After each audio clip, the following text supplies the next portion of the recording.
Well, what is up, all of our liberty-loving friends? This is another fantastic episode of Good Morning Liberty. My name is Nate Thurston, and across from me, the one, the only, Mr. Charles Sick Thompson. Yeah, stopping by for a visit. Thanks for coming by, man. Thanks for having me. I'm happy to have you over anytime. You can't see it, but we have our COVID shield up, just in case. Wouldn't be a bad idea right now, because I don't want to get anything on me. Honestly, we weren't, well, last week we were both gone, and then you were sick the week before, and so I did a whole week of shows by myself, and so it's been quite a long time now since we were both sitting here at the table together. It's been 1 week since you looked at me. It's been. So this is Good Morning Liberty. We talk about life, liberty, and the pursuit of meaning every single day of the week, and we want to hit follow, subscribe, comment, leave a rating and review, do all of those great things that you possibly can. Yeah, we're going to talk about, man, I tell you what, Merry Christmas, by the way. Hey, Merry Christmas. All right, now that we got that out of the way. I'm glad you didn't get sick. I didn't. You give it to your family. Never got sick, and that's because I didn't let you come over the week before last. I didn't let you come into the bunker downstairs. At your own I didn't house. let you come downstairs at your own house.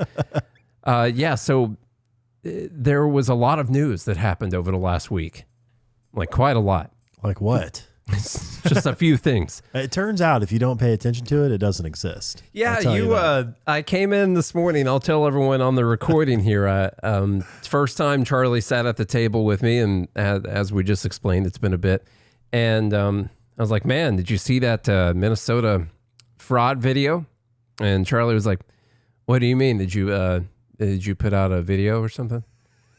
I was like, "Dude, do you not have the internet at your house?" I mean, I know the algorithm shows you what you're interacting with, but I'm pretty sure this one's going everywhere. It turns out if you don't check in, ignorance is bliss, man. Yeah. I mean, I wasn't feeling great, so I was on the couch. I had a fever for 6 days. That's the longest running fever I've had, I think, since I was a kid. That's not good. You're going to lose a bunch of hair in like 3 months from that. More hair than I've already lost. Well, you can blame it on a fever, like I did. So, but it turns out if you don't, I wasn't on X very much. I checked in every once in a while, but I didn't see much. I was on there for 5 minutes at a time, I think. Yeah. And but I just didn't feel good, so I went back to Netflix and sleeping and medicine, and I couldn't breathe. Now I wasn't complaining like a man child. Yeah, I definitely was resting and just not paying attention, and it's good for your health, your mental health, I'd say. People who live in this realm, like Brittany, my girlfriend Brittany lives in this realm. She doesn't really understand politics or economics, and I got to say her life is probably a lot more freeing. And I experienced that for a couple weeks, and it was. Are you recommending to all of our listeners that they stop following politics? No. Oh, that's not what I'm recommending, but I am recommending maybe taking a break every now and then is probably not a bad idea. Like over the holy days. Exactly. That's a good time. But celebrate Hanukkah, the birth of Jesus. Yeah. At the same time. Maybe put down the Twitter files for a second. Yes. Yeah. I'll stop looking into the Twitter files. Apparently we all forgot about Epstein. I said something about Epstein to Nate. He said, "Who's that?" Yeah, so, I had a bunch of things. But that's the last thing I remember. I know. I had a bunch of things saved up to talk about with the Epstein thing, and then this video got put out. And hey, this is no shocking surprise to me or anyone who listens to the show or you or anyone in the Fed Haters Club right now. It turns out there's a lot of fraud when it comes to dispensing taxpayer dollars. Imagine that. Yeah, and some people are shocked to see that kind of thing. But the video came out and had so many views and so many people talking about it that's what everything has been. And all of a sudden, it's like there wasn't a big Epstein files controversy that happened right when we left to go to Christmas break. And as we know, it seems like most of the things for the Epstein files weren't released, although they found some of them. They're going to release some more. They found like a million. Yeah. And they're still probably missing like 10 million other ones, but they found like 1 million. They're going to put those out. Clearly not just redacting the names of victims. they're redacting the names of alleged perpetrators or conspirators or whatever you want to call it, in violation technically of the law. And so that's taken place. And there was a hilarious thing where they redacted, but not actually redacted a bunch of stuff because they didn't realize that you could still just open up the PDF and copy and paste the text, apparently. And unredact it. And unredact it. They didn't redact properly. So that's good. That's good too. But we're not even talking about that. We learned Trump was in there a lot more times than what was first I saw initially alleged. Which we figured would be the case. Remember that phone call he had with that radio program, and he was like, "Oh, there's no telling what kind of stuff they put in there. They could have put any kind of, And then he accidentally said a bunch of the stuff that we saw in there with me was made up, And we're like, "Oh yeah, that's what's going on." Yeah. Okay. And then, by the way, when the DOJ released it on X, they said that there was made up stuff by the Democrats about Trump in it. Yeah. Oh yeah. It all is coming to fruition. Go back and listen to the episode. What was that, like 6 months ago? That's a long time ago, yeah. Yeah. We literally played the phone call and we said, this is what's going to happen. They're setting it up. For it to all be fake. And at the same time, just to be clear, these are all things that were collected in those files. And it doesn't, just because something is in the file doesn't mean that it is something that is true. It could be an allegation that someone made. It got put into the file under E. And then the law says that you have to release everything. And some of those are allegations that were never proven. Some of those are allegations that no one ever tried to prove. And that's the case that we have right now with the Epstein files. The other case that we found out is that none of the things that people really wanted to know are going to come out. Anything that's about Trump in there, people on the right are going to say is fake, and Democrats are going to say is 100% true. Anything about people on the left, like say Bill Clinton, the Republicans are going to talk about a lot. And Democrats are going to continue to ignore because they've known that Bill Clinton was a rapist for like 30 years. And so they're just going to ignore that.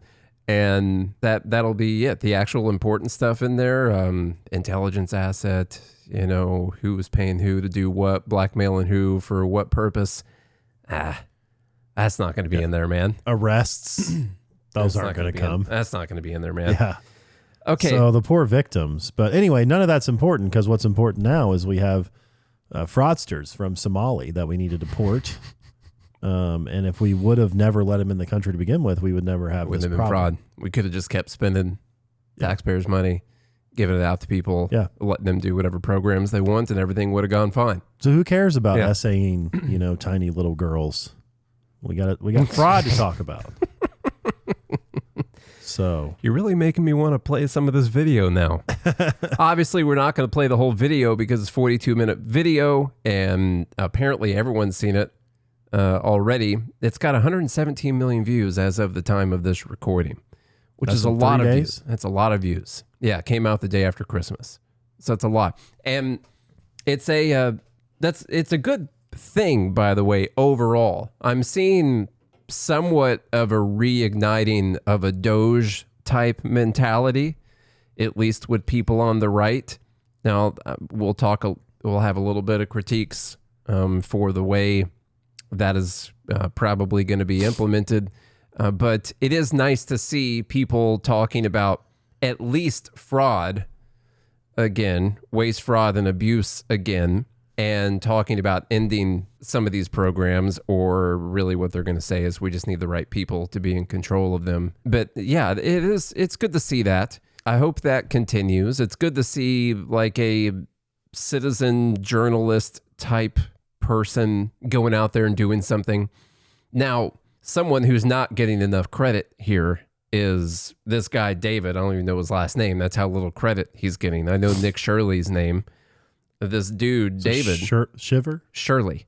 Oh. Nick Shirley. Oh, okay. There you go. I know his name, but the guy that he's taking around with him, just to be clear, is the one who did all the research and knew all of these businesses and told him how much money had been going to each one of them each year and all that. Charlie, if you could stop being sick for like the next half hour, that'd be good. Working on it. And so instead of like me trying to dig into a bunch of stuff, I think what I need to do is find someone else in Nashville who's already done all that stuff, and then I'll just go over there with a microphone and then be like, hey, you show me all this stuff. Yeah. It's good. It's a good thing. Absolutely. Why Maybe didn't he's way better at, video work. Yeah.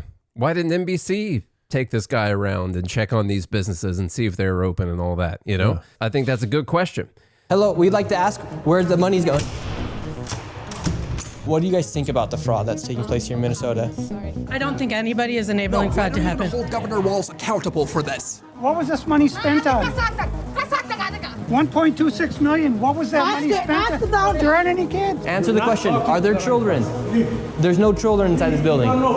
Potentially the largest fraud scandal in U.S. history is taking place in Minnesota, as literally billions of dollars have been funneled through Somali-ran fraudulent businesses. So much fraud, it could actually almost replace the entire GDP of Somalia. These fraudsters have worked hand in hand with the Minnesota government as they enabled billions of dollars to be given to fraudulent businesses underneath welfare purposes. Some of this money eventually landed in the hands of terrorist groups in Somalia like the Al-Shabaab, and others enriched themselves all at the U.S. taxpayers' expense. And in this, Isn't that great, by the way? I just want to point out that some of this, and I'm sure this is the case. I don't know to what extent some of this money has been funneled back to like terrorist groups in Somalia. It's like you're paying for that, and you're also paying to bomb them, because we bombed Somalia like 100 times this year. Well, we also supply them with weapons too, so you're paying for that. It's like we're just keeping the whole show going. Isn't that awesome? Yeah. All while people are like, why can't I afford food? I just want to get my got groceries. You got the CIA supplying weapons to Al-Shabaab, probably. You got Minnesota. Or at least supplying them to someone else who's supplying You got Minnesota funneling taxpayer money to Al-Shabaab. And then you got the Department of Justice, the Department of War bombing Al-Shabaab. Yeah. So you take whatever they're getting right now and triple it. Yeah. I think that we should first off stop funding Al-Hijab. Just cut it out. Shabab. Here's a little bit more. In this video, we will break down all of the fraud from start to finish, from going to the fraudulent businesses and confronting the people who are making millions of dollars from the government. And we will also be confronting the incompetent government leaders who let this fraud happen. And to make this happen, I met up with a man who's been doing his own investigation for years now, as he has seen the fraud firsthand. His name is David. Let's get into this and be prepared to be shocked. Not going to tell you his last name. How deep is this fraud here inside of Minnesota? It is far worse than anybody can imagine. You heard it's 7 to 10 billion and maybe more, and now the numbers have been revised and put out there publicly that they think it's more like 8 billion. How I got involved is that where my office is here in Minneapolis, I'm sort of in the heart of all of this fraud, and I would see these childcare centers. I said, well, there aren't any kids there. It's the middle of the day, and all I see are a couple of guys standing out front smoking. And then I'd go by another daycare and I'd see the same thing. I said, well, where do these kids play? And so I started to go online and look, and I said, this place is licensed for 80 children. They had 0 children. Every time I went by there, they never had a single child there. Then I started to see all these transportation companies going around, and it was always a Somali driver. And I said, well, that's great. They're out there transportation, contributing, but they never had a passenger, never, ever once. And I said, well, what is all this transportation? What are they doing? So then I found out that in Minnesota, they have something called non-emergency medical transportation. So this is going to the dentist's office, therapy, whatever it might be. And I said, well, how many of these companies are there? And the research came back that there are 1,020 of them, and more than 800 of them are Somali-owned. Nobody from the state of Minnesota ever cross-checks to see if any rides were ever actually provided. All they did was write the check. So right here we have all this paperwork. And how are you getting all this information about the fraud? He's been on the news talking about this. They played a clip from Tim Walz and then had him respond to it. And this concerns whether or not people are going to take action now, because are they going to do anything? Let me ask you right now, what is your prediction, Charlie, whether or not this system will change, this fraud will stop? No. They'll find a different way of doing it. Yeah, that's what they're going to do. So, all right, here we go. It'll stop this method. Yeah, this way is going to be different. Yeah. Okay. Happens when they target communities for their own benefit. This is what happens when they scapegoat. And this is what happens when they no longer hide the idea of white supremacy. it sounds to me, Nick, that Governor Tim Walz is saying that you and others that are out there trying to expose this, you're doing it because you're white supremacists. What is your response to him? Yeah, Tim wants votes. There are entire apartment complexes where white people have been pushed out of these apartment complexes because Somalians have taken over, and they're inside of these towns like Minneapolis where they can go get votes from these people. And if you have 100,000 people that will vote for you because you're going to enable and let this stuff happen, and because you're going to call a white person racist for calling out facts, this is what's going to happen to a state like Minnesota. Minnesotans, they say Minnesota nice, but they are very upset. And I fully understand why they're upset, because they don't have a governor who's actually working for them. He's actually working against them.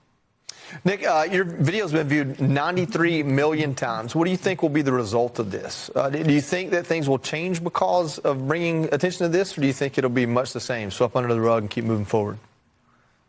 Yeah, there better be change. People are demanding it. The investigations have been launched just from that video alone.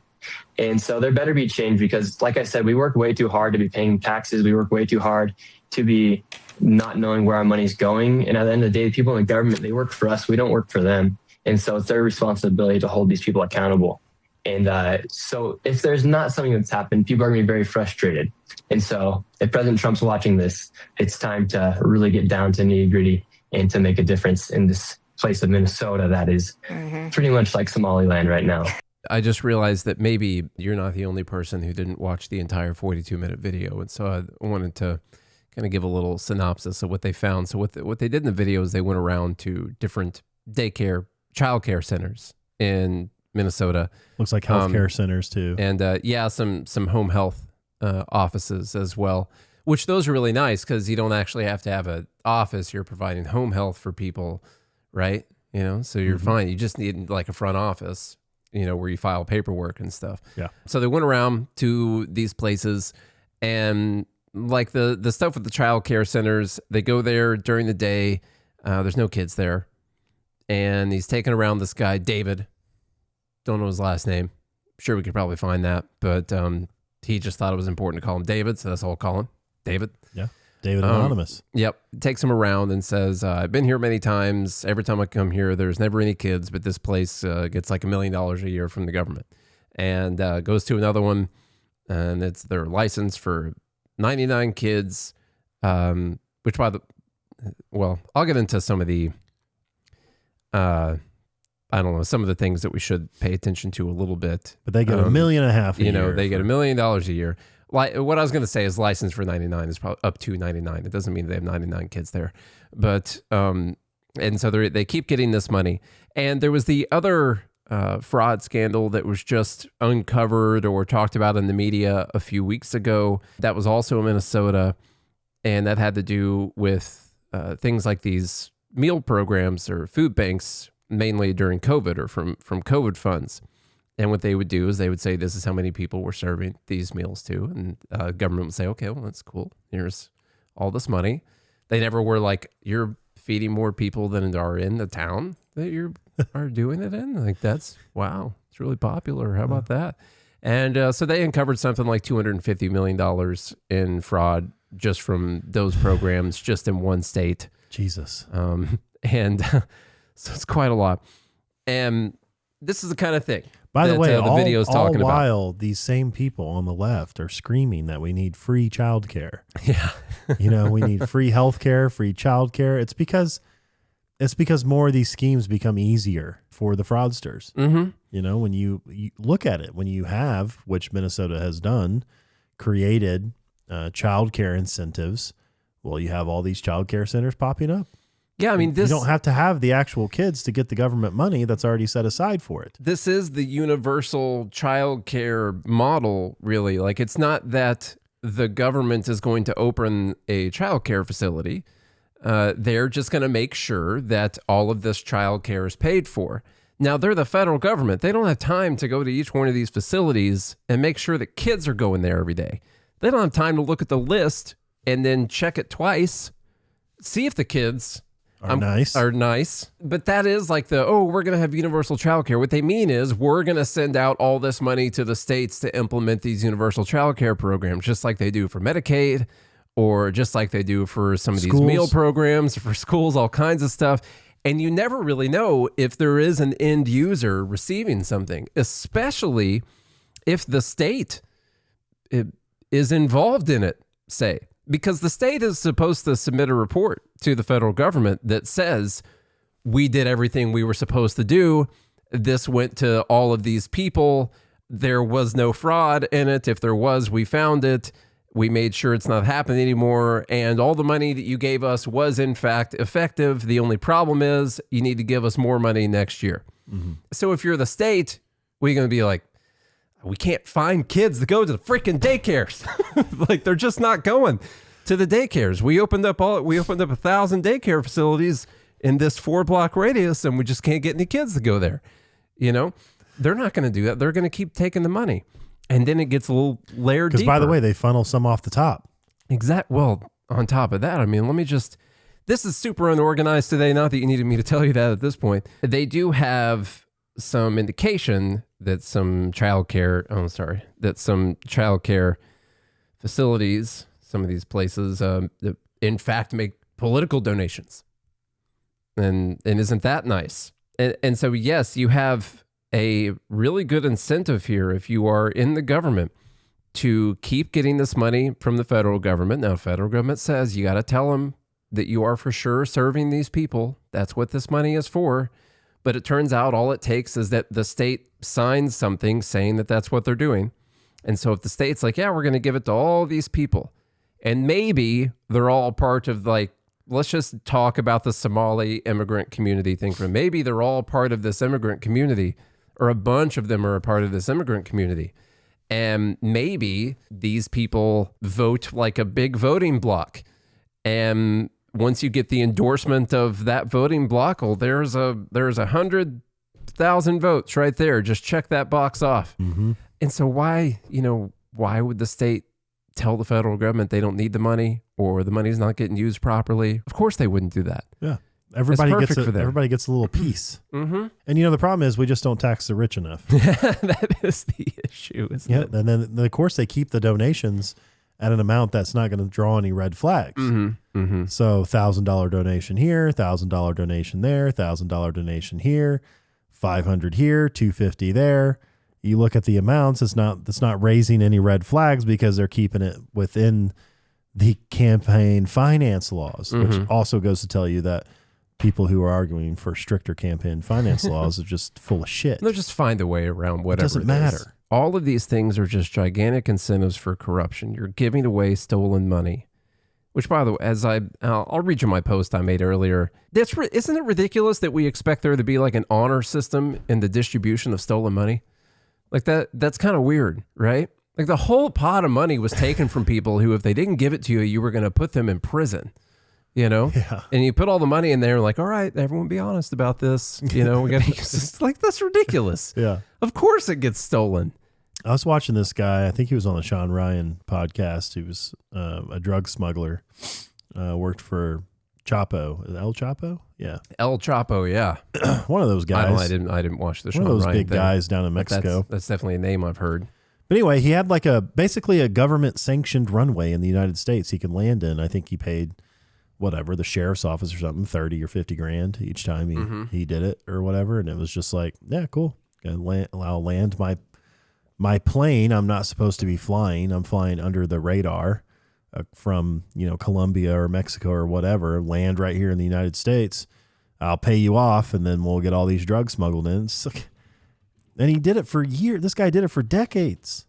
And then he did a little bit of prison time, but now he's out telling his story. He gets to tell the whole story. He's still a multimillionaire, has all these properties and stuff. It's all a big, this is where George Carlin was right.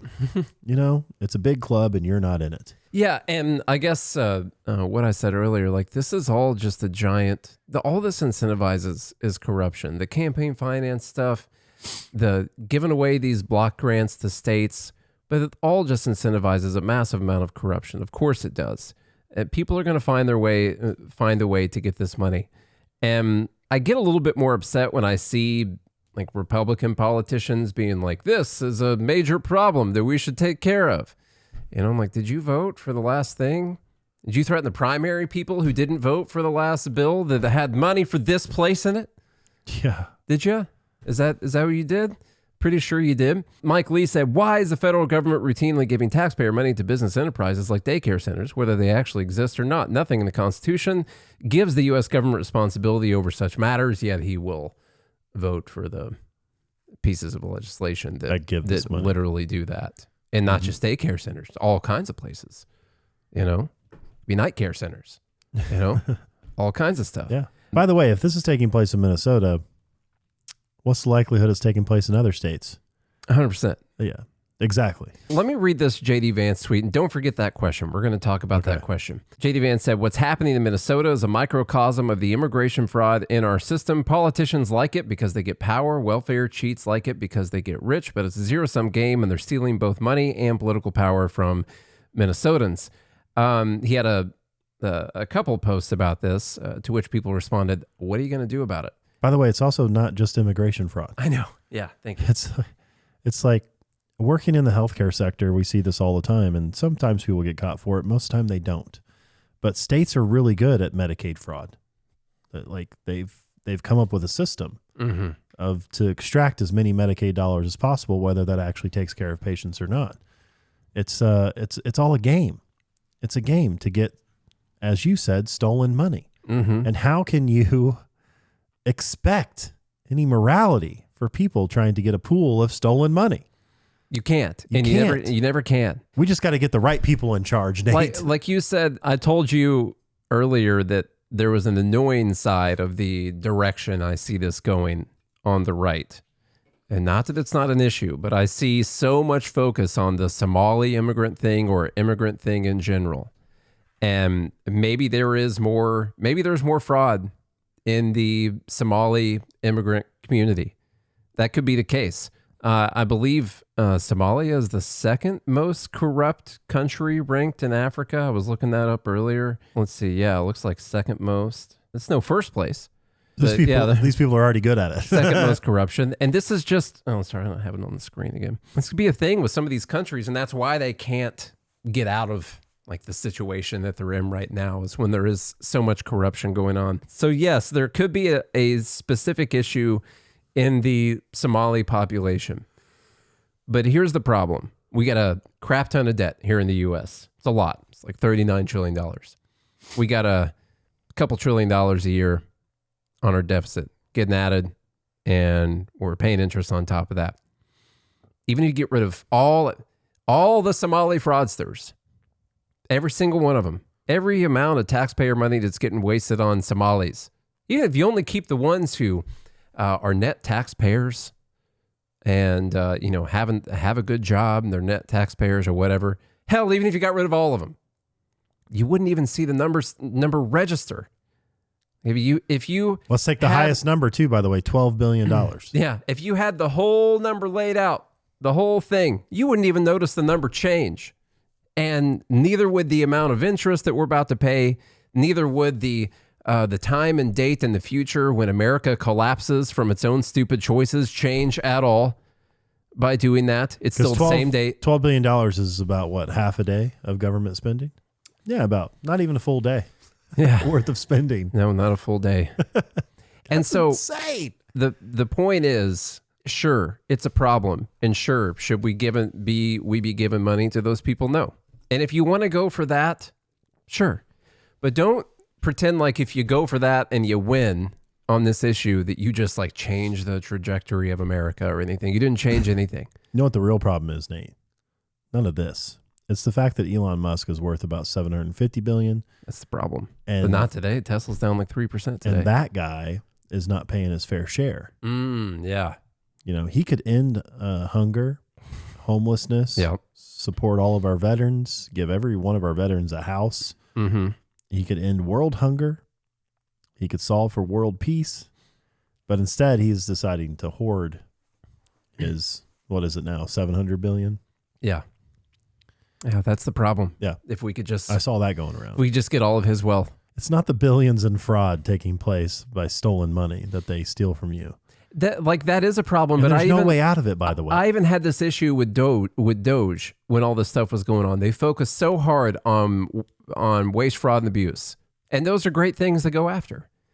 But if you get rid of all the waste, fraud, and abuse, it's not going to do anything. It's not going to change anything. It's a good thing, and it should be stopped. Of course it should be stopped. But until people realize that this entire system, the structure of this entire system has to change, then nothing will actually change. That's the problem. We could spend all of our political will and capital trying to get the gall-darn Somali pirates out of Minnesota and not fix a single thing, except for you'll feel better because it's not that immigrant that stole your money. It's that guy that did it. And it's all those people in Washington that did it. And they should have never had it in the first place. And so insane. We'll talk about, I keep saying we'll talk about it here in a second. I promise we're going to. Because again, remember, Minnesota is only one piece of this entire fraudulent scheme. Yeah, we're only talking about one little tiny sliver, which is the daycare thing. Now, as we say that, people are like, well, yeah, imagine how much bigger the whole thing must grow as you find all of these other, of course, this is just one tiny sliver. And we've identified, maybe $100 million or so in this one video. Now, that wasn't $100 million in 1 year, by the way. Some of those businesses, he gave them like a 5-year figure. Some of those businesses, he gave them a 3-year, some of them a 2-year, some a 1 year. And so that the numbers getting like confused right now, where people think that they spent a day and they found $100 million worth of fraud like per year just in this one day. That's more than the amount in block grants that Minnesota actually receives every year. So that's not possible to be coming from the federal stuff. So Kash Patel's on this. I've seen a lot of people getting very upset with the DOJ because they haven't arrested people. And I want to give a little bit of a defense, slightly, for none of the people in this Nick Shirley's video getting charges against them or arrested yet. And that's that actually it takes a little bit longer than like 3 days for this stuff to happen. Because I've literally have seen many, many massive posts going around on social media like, no arrest, nothing's happening. I'm like, okay, it's going to take a little bit of time. They actually have to build the entire case. And actually, since this whole thing blew up, all the other fraudsters around the country are finding ways to cover their tracks right now. Exactly. And they realize they got to go over the Rent-A-Kid and get them over there at the shop every now and then. Yeah. And so that, they're all finding different ways to get away from it. But he says the FBI is aware of recent social media reports in Minnesota. However, even before the public conversation escalated online, the FBI had surged personnel and investigative resources to Minnesota to dismantle large-scale fraud schemes exploiting federal programs. Fraud that steals from taxpayers and robs vulnerable children will remain a top FBI priority in Minnesota and nationwide. To date, the FBI dismantled a $250 million fraud scheme that stole federal food aid meant for vulnerable children during COVID. The investigation exposed sham vendors, shell companies, and large-scale money laundering tied to Feeding Our Future network. Jesus. The case led to 78 indictments and 57 convictions. Defendants included a bunch of names that I'm not going to try to say right now. By the way, they're all Middle Eastern names. Yeah, it was like Somali. That's why we were calling them Somali pirates on the episode. These criminals didn't just engage in historic fraud, but tried to subvert justice. Somali guy and others were charged for attempting to bribe a juror with $120K in cash. Wow. I don't know what I'd do if I was a juror in that scenario, to tell the truth. Those responsible pled guilty and were sentenced, including a 10-year prison term and nearly $48 million in restitution and related cases. He says it's just the tip of a very large iceberg. And that is extremely, extremely true. I want to get over to my little solutions tab over here as we run a bit long. And this is our first episode back and clearly not well put together. But I want to talk about these grants, these block grants. So this system is where the federal government gives this grant to a state that is earmarked for a specific purpose. So let's say crime control, or it could be community development. Could be doing that. It could be social services. Could be child care and development. And then they find as many things that will fit under that definition for that grant that they're going to do. And then they're going to submit to the federal government at the end of the year their report on how all this money was spent and how perfect all of it went. And the only thing that could have been better is if they would have had more money. And that's what each one of them is going to do. Now, when you think about it, the initial reasoning behind why they did this would make sense if you were like, well, the government has to spend this money to try and help these people. And what's more efficient? That the federal government somehow tries to find ways to properly allocate this money throughout each one of our states, or that what they do is they just give a solid chunk of money to a state, and then the state figures out how they're going to disperse that money to the people in their states. Isn't that way more efficient? Yeah, I don't like it. I just don't like the chunk of money part. Well, yeah, so what I'm the qualifier there at the beginning was, if you believe this money has to be spent for these purposes, wouldn't it be more efficient to have the states do it than to have a bunch of offices in the federal government trying to figure out how they're going to disperse this money? Sure. Now, it turns out we still have a bunch of offices in D.C. trying to figure out how to disperse it to the states, and then the states got a bunch of offices trying to figure out how to disperse it in their state. But I'm sure it decreased a little bit of the activities of the federal government as it relates to this. Yeah, but you see that they're still able to fraud the state. Yeah. But it's orchestrated by the people in charge of it as well. Mm-hmm. Considering they're getting kickback donations. They are. So of course they are. This is a nice little scheme they have going. The problem right now. is the money. Problem is, how do you decide how much each state gets based on what metrics, as people were asking earlier? And then there's all sorts of incentives for states to find different ways to prove that they need more money than the other states over there. Then they're all fighting for this. And I'm like, well, why don't you just disperse it back to the states evenly according to their population or something? And then you're like, why'd you take it from them in the first place? You know, yeah. Isn't that what's happening right now? Reagan kind of kicked off a lot more of these things. What if you just disperse it like each according to their ability and each according to their need? Well, that's what they're doing right now, actually. Yeah, from each according to their ability. And then it's going back to the people who need it in Somalia. And then we got the 90s, we got the child care and development block grant. Now, I wanted to look at all the mechanisms. This single audits. Okay, so non-federal entities, state, localities, tribes, and nonprofits that expend $1 million or more in federal funds annually must undergo a single audit under the Single Audit Act amendments of 1996. Independent auditors test compliance with key requirements, allowable activities, eligibility reporting. All this audits flag misuse, improper expenditures, or weak controls that can enable fraud. They're looking at all that. Agency monitoring and risk-based oversight. So they got that going on. Offices of the Inspector General, investigations and audits. They got fraud reporting and whistleblower mechanisms. And then, of course, they're going through a lot of data for sure. And the problem is, if the state wants to keep getting this money, they're just going to fill out the piece of paper that says that everything's fine. They're incentivized to help pass the audits. Especially if the auditor is probably getting a kickback too. Someone said something about a bounty system for fraud. Like something like what Nick Shirley just did, really what the guy David did. But what Nick Shirley just did, say you went and found all this fraud and you take it to the government, say, look at all the fraud I found, and then they give you a percentage of the fraud. Sure. It's better than nothing, in my opinion, I guess. They'll find a way to say it's not fraud or whatever to not pay you, and then they'll... The thing is, you could find like $1 trillion in fraud. Oh, I mean, it's all fraud. The whole thing's fraud. Yeah. Just stay outside the Federal Reserve, report fraud every day. That's all you got to do. But yeah, sure, I get that. Sure, let's do a bounty hunter system if you guys want to do that. But that's not going to solve the problem. So I said today there's one solution to the fraud situation, and I mean that. That's not hyperbolic, nothing like that. There's one solution. And it's not what everyone's going for right now, that we need to put the right guy in office. That's the problem. We just elected the wrong guy, gosh darn it. Gals, wrong guys and gals. And all gals these people too. in leadership that are just mishandling. I know. Mismanagementism. Mismanagementism. Abound. We need to find a way to hire. We need the angels. How are we going to get them? Yeah. I don't know how to get them.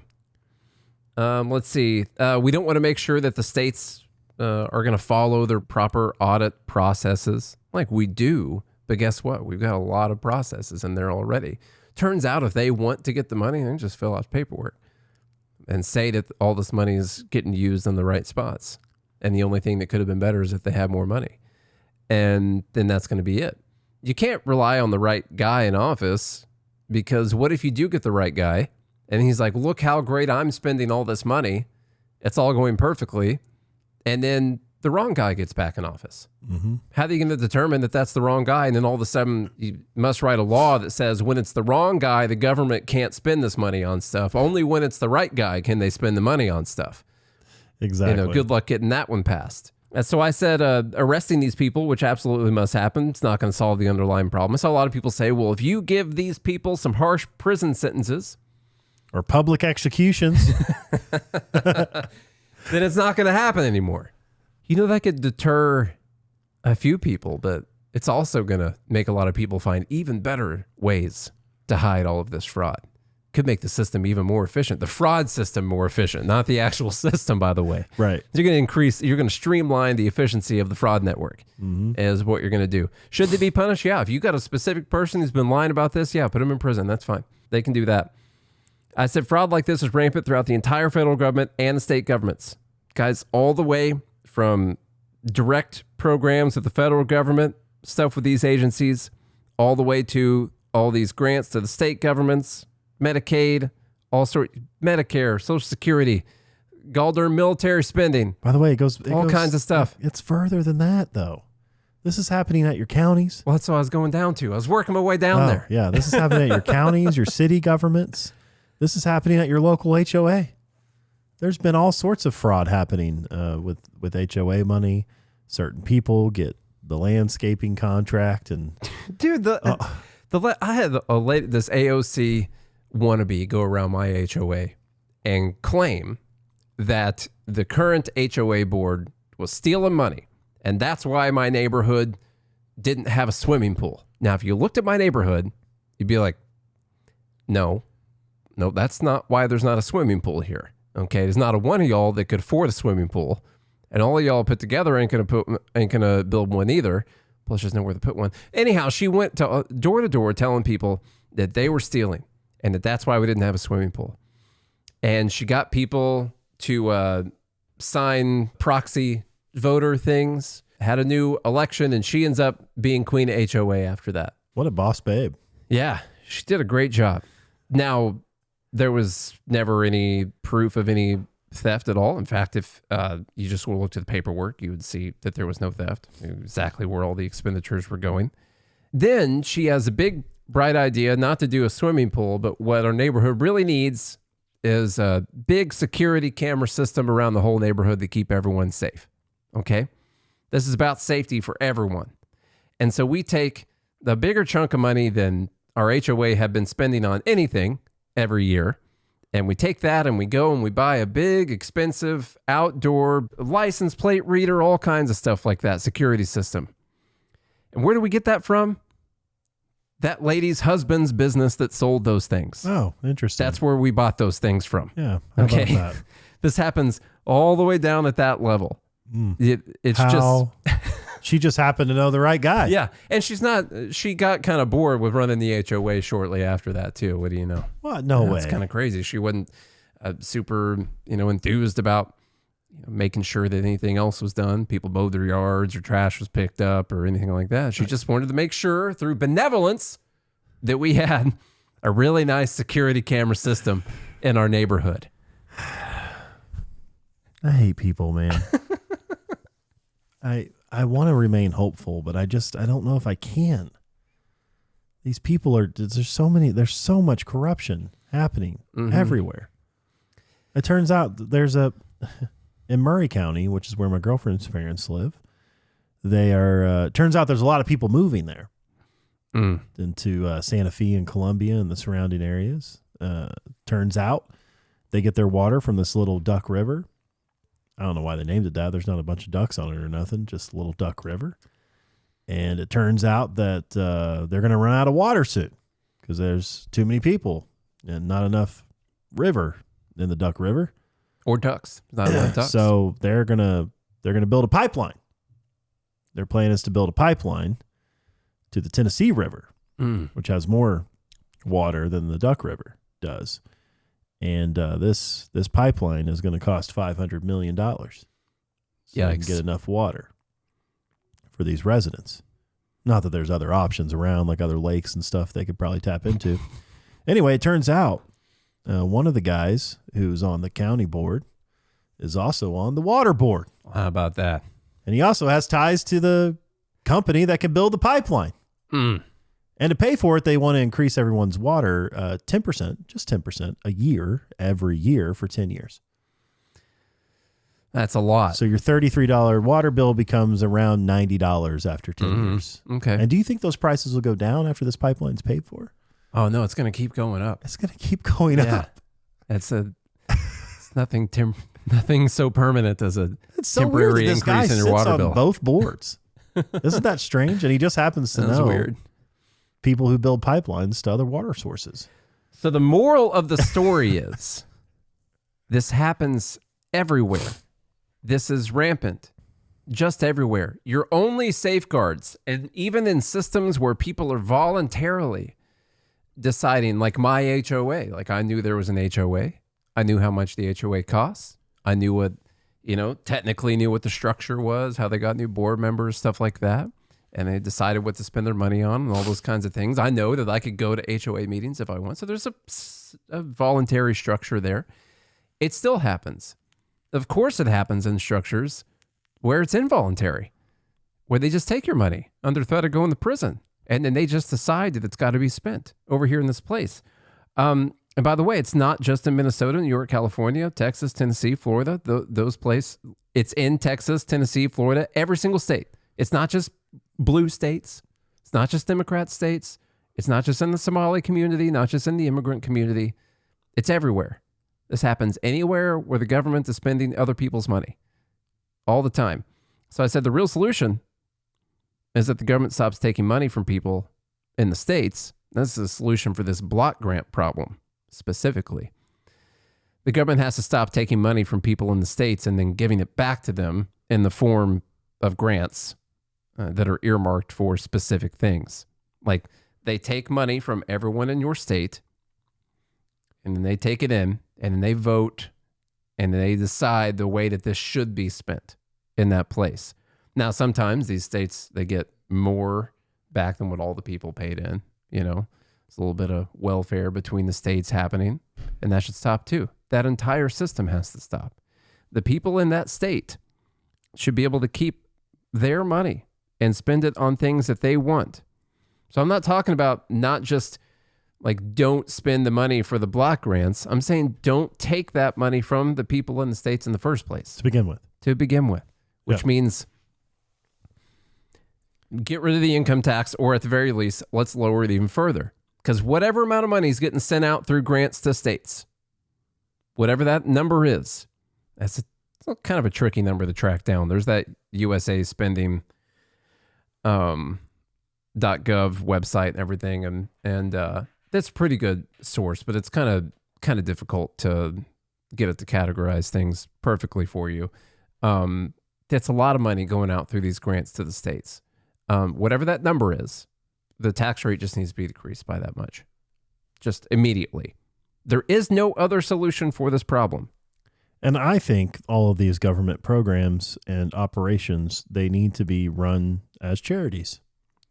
Yeah. And if people actually believe in them, like they want people to have childcare and stuff, well, take the tax money that you're saving because they're not stealing it from you and donate it. Mm-hmm. And then the government can solicit donations. They do it for, these people are really good at running campaigns. Mm-hmm. They solicit donations all the time. You don't think the governor of Minnesota could call up donors and be like, hey, we got this child care program? They can start selling child care bonds, like they used to sell war bonds. And they could just sell child care bonds to people. That'd be fine. Yeah, it's fine. Sure. But at the end of the day, like the first thing is just don't take the money from the people. And there's going to be more economic activity. There's going to be more investment. these regions. Like the whole, this had me thinking so much about the idea of the federal income tax, which is gross, disgusting, and should be gotten rid of. The states should be competing for, how to entice people to move to their state. And if they want to have these programs, then okay, sure, we can talk about that. I mean, I don't like their income tax either, but at least there's a little bit more choice. You can leave the state, at least there's a little bit more choice. They should be competing for all the other states. Now they are right now, technically, but there's always this floor of like the federal income tax that everyone's got to pay. I'm saying you should have a choice of having a tax-free place. You don't, because of the feds. What's funny is the other night I watched a documentary on Netflix. I think it's called Murder in Monaco or something like that, about that billionaire that got murdered in Monaco. Never heard of her. Anyway, they went on and on and on about how, Monaco, Monte del Carlo is just a mecca for billionaires, and all these people, because there's no tax. Yeah. There. And that's what would happen. It's this little sliver of France, basically. This I don't know. I think it's like 20 square miles. Not very big country. It's a country, and there's a bunch of billionaires there. They all hang out there. And there's a bunch of yachts there all the time because there's no taxes, and they move their money to a place that doesn't have taxes. Now, what's interesting though is it's a very wealthy place. Well, that's because these people still spend their money.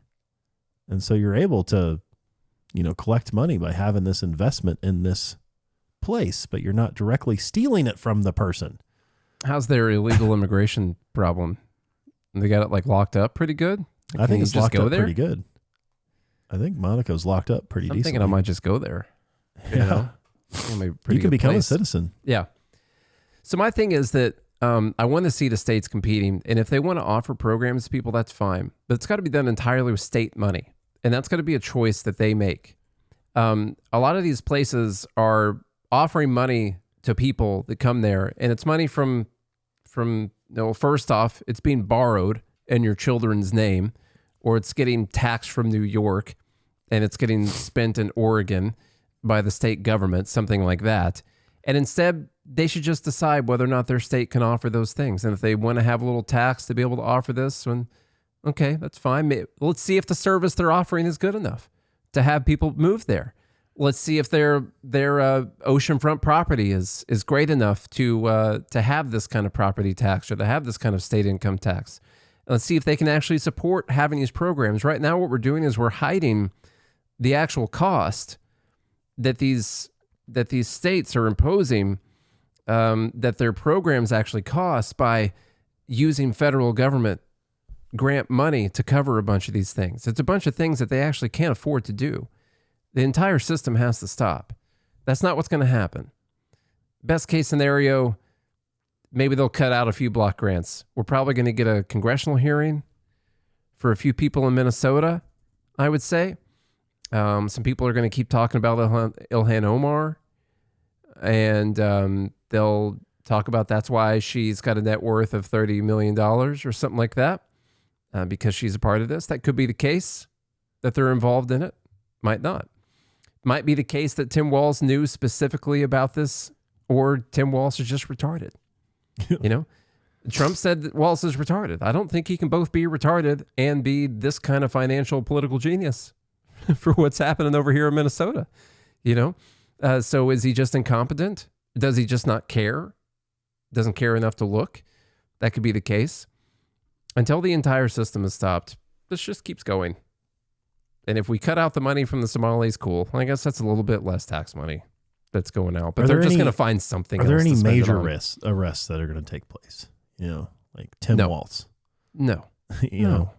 Or the problem is they remove themselves from these types of situations to where it's really difficult to prove. They could even decide they're going to bring charges, and then a federal court's going to strike it down or something like that. It's not. Nothing real is going to happen. Maybe one thing. I'll tell you what's going to happen. They're going to bring some mid-level,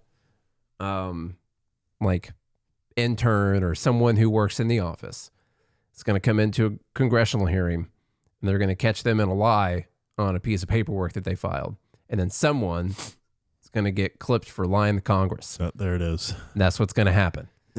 Yep. And they will get their perjury charge out of this situation. Yes, the perjury charge will happen. That's it.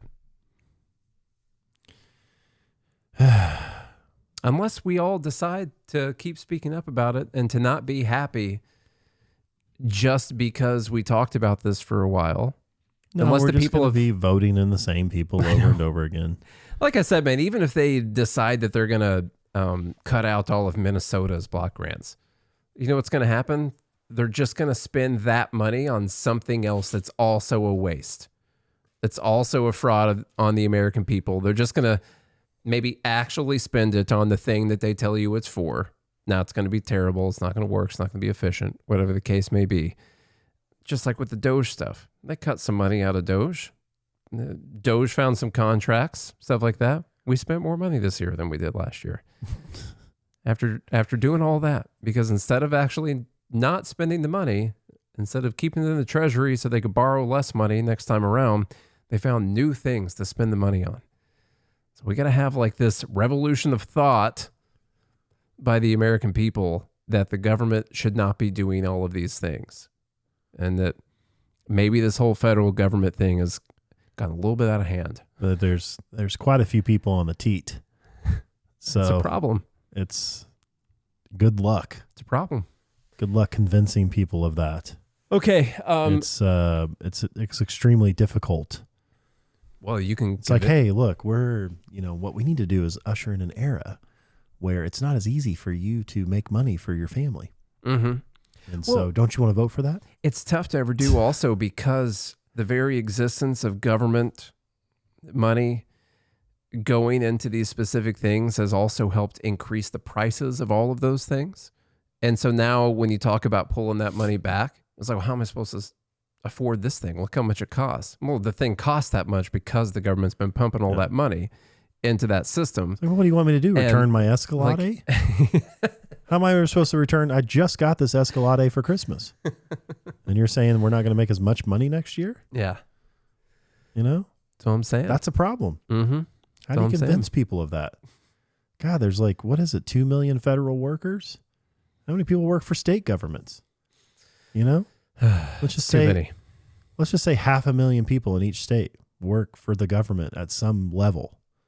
All right? You're talking that's another 25 million people plus 2 million federal workers. You're at 20 million contractors. There's 20 million. It's just not even actually employed people. It's like a big part of our economy. Basically, you can't stop this because our economy would implode. It's wild. It's wild. Listen, it's our first show back. There's no reason to feel so terrible about how bad it was. Okay. It's fine. Yeah, it's fine. I don't feel bad. You look like you feel bad. I don't feel great, but yeah, I feel better than I did before. That's good. Yeah. So, all right. Well, if you all enjoyed today's episode, share it around. Leave us a rating and review on Apple Podcasts and Spotify. Go to GodHatesFeds.com. And there's a button there you could click. Join GML. Or venture on over to joingml.com, a place where there's a group called the Fed Haters Club, where we're taking down fraudsters. We are. Episode at a time. Yep. So you got to join. Give us your money so we can spend it wisely on people that are committing real fraud. Mm-hmm. Fed Haters Club, joingml.com. Visit the links in the show notes to support the sponsors that support the show. If you do all that, we'll be back again tomorrow. Hope you have a good day and a good morning, Liberty.